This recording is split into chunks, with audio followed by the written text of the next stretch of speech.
Alors oui, Medeo, c'est une société qu'on a fondée début 2015 avec un associé médecin et un associé ingénieur. On travaillait sur le transfert et le traitement de données médicales. Donc on est une jeune start-up lyonnaise. Voilà, aujourd'hui on est 4 salariés, un alternant et 2 stagiaires. Alors, le constat derrière Cligo, c'est de se dire qu'aujourd'hui il y a de plus en plus d'objets connectés qui se développent. De plus en plus de patients s'en servent, alors souvent comme des gadgets qu'ils utilisent quelques mois et qui a peu d'intérêt à part afficher une jolie courbe sur un smartphone. Or, le principe même d'avoir à la suite d'une mesure la donnée qui transite et qui va pouvoir s'inscrire dans un logiciel médical, ça a un intérêt pour les médecins pour gagner du temps en consultation. Et on s'en est rendu compte, donc on a beaucoup travaillé avec des médecins libéraux. On s'est rendu compte que ce temps, à la suite de l'examen clinique, de ressaisie de la donnée était un temps mort un peu, voilà, qu'on essayait de réduire au maximum.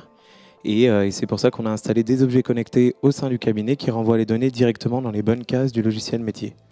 Donc Cligo, c'est ça, c'est le fait de pouvoir utiliser des objets connectés en cabinet, que ce soit des tensiomètres, balances, glucomètres, oxymètres, thermomètres, enfin voilà, toutes sortes de dispositifs connectés.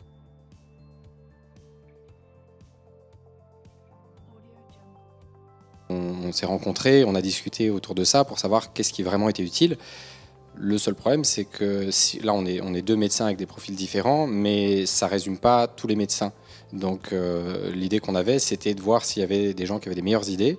Je peux avoir une vision, même si elle est très bien, elle ne sera peut-être pas suffisante pour répondre aux besoins de tout le monde. Donc c'est vraiment ça qui nous intéresse, c'est savoir quelles sont les problématiques, comment on peut améliorer nos produits, quels appareils on peut rajouter en plus pour répondre au plus grand nombre.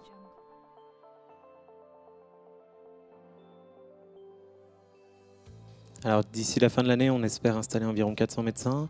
On a la chance d'avoir intégré notre brique d'objets connectés dans les logiciels métiers. Aujourd'hui, on a 6 logiciels compatibles et donc au fur et à mesure, on installe les médecins pour qu'ils puissent utiliser des objets connectés simplement. Derrière, les objets connectés du médecin, c'est une chose, mais il y a également le patient qui peut avoir des objets connectés dans le cadre de certaines pathologies chroniques. Et donc, on est en train de développer un module qui permet de suivre des patients à distance également.